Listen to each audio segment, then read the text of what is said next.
Alors, parlons de la prière. En islam, quand nous parlons de prière, nous faisons généralement référence à la salat.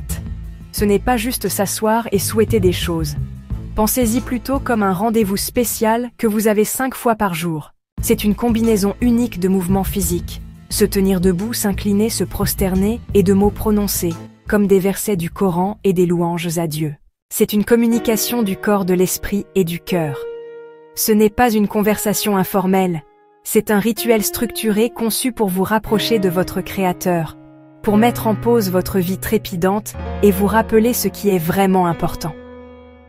C'est une ligne directe, sans intermédiaire, juste vous et Allah. Vous pourriez voir des musulmans prier dans une mosquée, au travail, dans un parc ou à la maison. Le cadre peut changer, mais la pratique fondamentale reste la même. Cet acte est le 2e pilier de l'islam, juste après la déclaration de foi.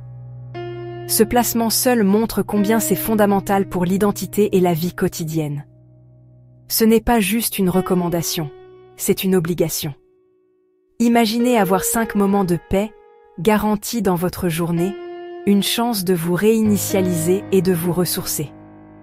C'est la salat. C'est une ancre spirituelle dans la mer souvent chaotique de l'existence moderne, un rappel constant de notre but et de notre connexion à quelque chose d'infiniment plus grand que nous-mêmes. La prière en islam n'est pas juste une bonne action que l'on fait quand on en a envie. C'est la colonne vertébrale même de la foi d'un musulman. Elle est appelée le 2e pilier pour une raison. Imaginez construire une maison. La déclaration de foi, la shahada, est la fondation. Mais la prière, la salat, est le pilier central qui soutient tout le toit. Sans elle, toute la structure s'affaiblit et risque de s'effondrer. Le prophète Muhammad, paix soit sur lui, la décrivait comme la ligne de démarcation entre un croyant et un non-croyant. C'est dire à quel point c'est sérieux. C'est la principale démonstration pratique et quotidienne de votre soumission et de votre engagement envers Allah, un renouvellement constant de votre alliance avec lui. Cette importance est soulignée à maintes reprises dans le Coran. Allah ne nous suggère pas seulement de prier, il l'ordonne. Établissez la prière. Versets répétés. La foi, la patience, la droiture. Le jour du jugement, la toute première chose sur laquelle nous serons interrogés sera notre prière. Si nos prières sont en ordre, le reste sera considéré favorablement. Si elles sont déficientes, tout prend un ton négatif. La salat n'est pas seulement un acte personnel. C'est notre principale forme de responsabilité envers notre Créateur. La clé pour déverrouiller le succès dans l'au-delà. En fin de compte, la salat est un cadeau. Elle a été donnée au prophète Muhammad, paix soit sur lui, lors de son voyage nocturne, une instruction directe d'Allah. Elle n'est pas censée être un fardeau, mais une miséricorde. S'adonner à la prière 5 fois par jour, c'est comme avoir un abonnement à une salle de sport spirituelle et mentale, et les avantages sont immenses. Le plus immédiat est un profond sentiment de paix intérieure et de tranquillité. Dans un monde rempli d'anxiété, de délais et de notifications constantes, la salat est une pause obligatoire. C'est un moment pour se déconnecter du chaos et se connecter à une source de paix infinie. Lorsque vous posez votre front sur le sol en prosternation, vous êtes dans la position la plus proche possible d'Allah. Cet acte d'humilité suprême a un puissant effet psychologique, faisant fondre le stress, l'ego et les soucis mondains. C'est une séance de thérapie divine, gratuite, disponible à tout moment, n'importe où. Au-delà de la paix, la prière inculque un incroyable sens de la discipline et de la gestion du temps. Toute votre journée est structurée autour de ces 5 rendez-vous avec Dieu.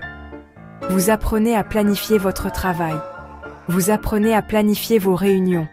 Vous apprenez à planifier vos loisirs. Cela crée un rythme et un ordre naturel dans votre vie. Vous ne pouvez pas laisser la journée s'écouler sans but. Vous devez être conscient de l'heure. De la première lumière de l'aube, Fajr, jusqu'à l'obscurité profonde de la nuit, Isha. Cette conscience et cette organisation se répercutent sur d'autres aspects de votre vie.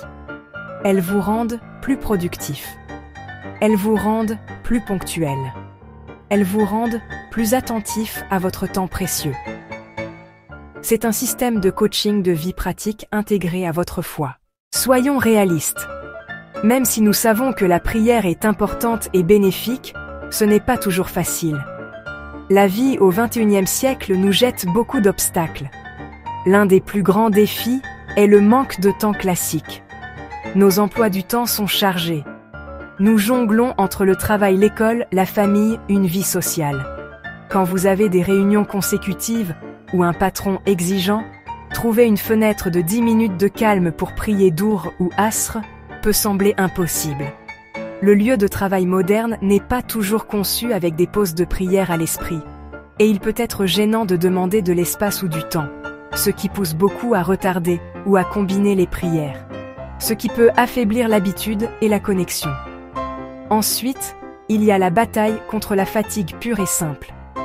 Après une longue journée de travail ou d'études, quand tout ce que vous voulez faire est de vous effondrer sur le canapé et de regarder une série en rafale, l'idée de se lever pour effectuer les ablutions, wudu, et prier Isha peut ressembler à l'ascension d'une montagne. Votre corps est fatigué, votre esprit est épuisé et votre motivation est au plus bas. C'est particulièrement vrai pour la prière du Fajr à l'aube. Se réveiller avant le soleil, quitter le confort d'un lit chaud, ressemble à un acte héroïque. Les murmures de Satan, notre propre paresse, notre nafs, et l'appel des sirènes du bouton snooze créent une puissante combinaison à laquelle il est difficile de résister jour après jour. Un autre obstacle important est un niveau d'iman, ou de foi, faible ou fluctuant. Lorsque votre connexion à Allah semble distante, la prière peut commencer à ressembler à un rituel vide ou à une corvée. Vous pourriez effectuer les mouvements physiquement, mais votre cœur et votre esprit sont ailleurs. Email professionnel, liste de courses, ce que quelqu'un a dit sur les réseaux sociaux. Ce manque de khushu ou de concentration et d'humilité rend la prière insatisfaisante, ce qui réduit à son tour votre motivation à effectuer la suivante. Cela devient un cercle vicieux. Un manque de concentration mène à une prière moins significative, ce qui mène à encore moins de motivation pour prier avec concentration la prochaine fois.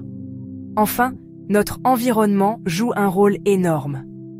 Si vous êtes entouré de personnes qui ne prient pas ou ne comprennent pas son importance, il peut être difficile de rester constant. Il peut y avoir une subtile pression sociale pour sauter une prière afin de ne pas être difficile ou de ne pas manquer une activité. Pour les nouveaux musulmans ou ceux qui essaient de devenir plus pratiquants, le manque d'une communauté de soutien peut être un défi majeur. Alors, comment surmonter ces défis très réels? Il ne s'agit pas de devenir un super-humain parfait du jour au lendemain. Il s'agit de mettre en œuvre des stratégies simples et pratiques. Pour combattre le problème du « pas le temps », commencez par considérer la prière non pas comme une interruption, mais comme l'événement principal autour duquel votre emploi du temps est construit. Utilisez la technologie à votre avantage. Réglez des alarmes pour les heures de prière sur votre téléphone. Fajr, Duha, Asr, Maghrib, Isha. Bloquez des créneaux de 15 minutes dans votre calendrier de travail comme des rendez-vous personnels. Lorsque vous traitez vos prières avec le même sérieux qu'une réunion d'affaires, vous trouverez le temps. Il s'agit de prioriser, pas de créer plus d'heures dans la journée. Pour combattre la fatigue, surtout pour le Fajr et l'Isha, essayez d'adapter votre mode de vie. Fajr, Isha. Cela pourrait signifier aller se coucher un peu plus tôt au lieu de faire défiler sans fin votre téléphone. Le prophète Mohammed, paix soit sur lui, déconseillait de parler après la prière de l'Isha, encourageant ses compagnons à dormir tôt. De plus, facilitez-vous le processus. Faites vos ablutions, wudu, avant de vous installer trop confortablement sur le canapé. Pour le Fajr, placez votre réveil à l'autre bout de la pièce, afin de devoir vous lever physiquement pour l'éteindre. Ayez un ami de prière à qui vous pouvez envoyer un message pour vous assurer que vous vous êtes tous les deux réveillés. Les petits changements font une énorme différence. Pour améliorer votre concentration et combattre la sensation que la prière est un rituel vide, vous devez travailler activement sur votre khushu. Avant de commencer, prenez une minute pour vous déconnecter. Mettez votre téléphone en silencieux et dans une autre pièce. Prenez quelques respirations profondes. L'impact de la salate ne se termine pas lorsque vous dites « Assalamu alaykoum » et pliez votre tapis de prière. Ces effets se propagent et transforment votre caractère et votre conduite. Le Coran déclare « En vérité, la prière interdit l'immoralité et le mal ». C'est une déclaration puissante. Comment cela fonctionne-t-il? Lorsque vous vous tenez devant votre Seigneur 5 fois par jour, vous êtes rappelé de votre responsabilité envers lui. Cette conscience agit comme une boussole morale. Lorsque vous êtes tenté de mentir, de tricher, de médire, d'être impoli, le souvenir de votre récente conversation avec Allah peut vous retenir. Cela vous fait réfléchir à 2 fois, favorisant l'intégrité et l'honnêteté dans vos relations. La prière cultive également un profond sentiment de gratitude. Dans chaque prière, nous louons Allah et le remercions. Cette pratique constante de la gratitude reconfigure votre cerveau pour se concentrer sur le positif. Au lieu de vous attarder sur ce qui vous manque, vous devenez plus conscient de vos bénédictions, votre santé, votre famille, la nourriture que vous mangez, le toit au-dessus de votre tête. Cet état d'esprit de gratitude mène à une plus grande satisfaction et humilité. Vous commencez à vous plaindre moins et à apprécier davantage. Cette perspective positive améliore votre santé mentale et renforce vos relations.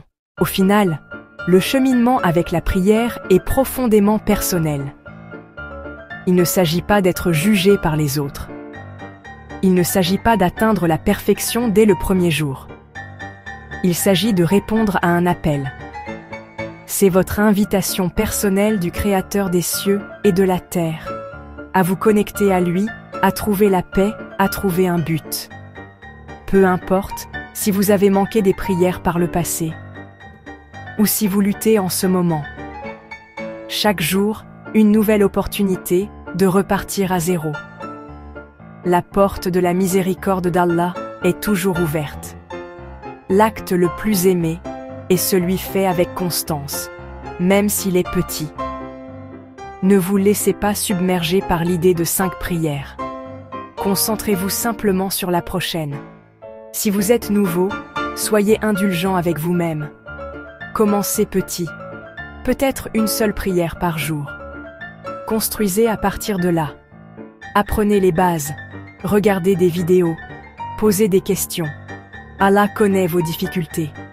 Chaque pas que vous faites vers lui, il fait 10 pas vers vous. Votre effort sincère est ce qui compte. La prière est une miséricorde, pas une punition. C'est votre moment pour décharger vos fardeaux.